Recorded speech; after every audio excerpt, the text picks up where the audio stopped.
Okay, we're going to continue on here. I'm making a piece of undersill. I'm covering up a raw edge on some steel siding that we're cutting.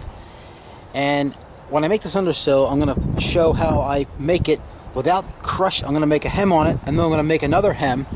But I'm going to show how I do it without crushing it solid, so you can get it on the piece you need to get it onto.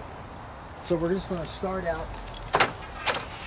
It's 3/4, or it's 5/8, 3/4, and then it was 3 1/4 total, and that's going to be my nailing flange, or what would be a nailing flange. I'm going to go ahead and clamp this guy down. And I have videos on how to use these brakes, the Pro 3, material management once you get it out of the brake, once you cut the piece off, how to lay out the pieces, how to mark out the pieces so you can find your marks very quickly and efficiently. They're on other videos. It's called Pro 3 something, but this is a piece of undersill. This is a hem. I'm making this. This brake has a hemming pocket. The old brakes didn't have that in the old days. Now this piece, I'm going to match that flat.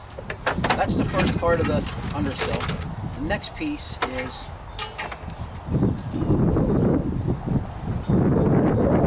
I'm going to go ahead and close this up. That's the last step before I mash this tight. Now the first piece of this got mashed. This got mashed tight.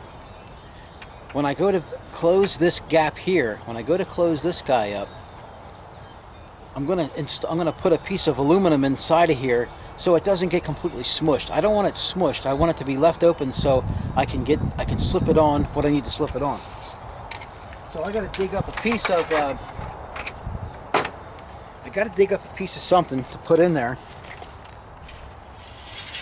And this, I think I'm going to use this. This is just a piece of steel siding. I'm just going to stick it in there and open up the hemming pocket. I'm going to mash that thing solid shut. But I got this piece in here so it doesn't get completely smushed, if you understand that. In other words, I didn't mash this piece flat. The thickness of this held this piece open from getting smushed in the brake when I went to do the hem. And I talk about in the other Pro 3 video I have, it's like 27 minutes. There's two of them. There's a 27-minute one and there's a 22-minute one. And I think no matter where you're at using the brake, I think you could gain something out of them.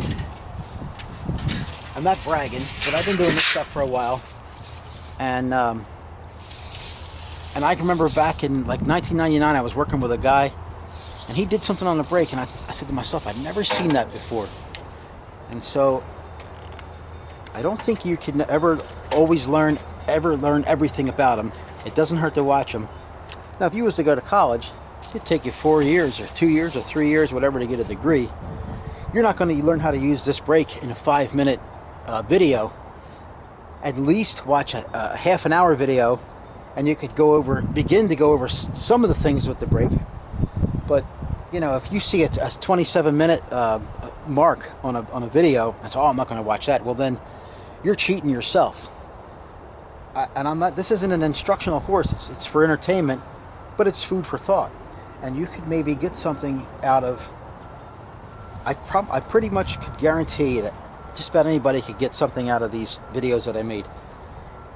I made them to help young people coming up in the business, or maybe a young guy who, you know, you have an interest in. Maybe you've done a lot of framing, not too familiar with siding, or maybe you've done windows or whatever, and or whatever you've done, wherever you're at. Maybe you've never done any of it.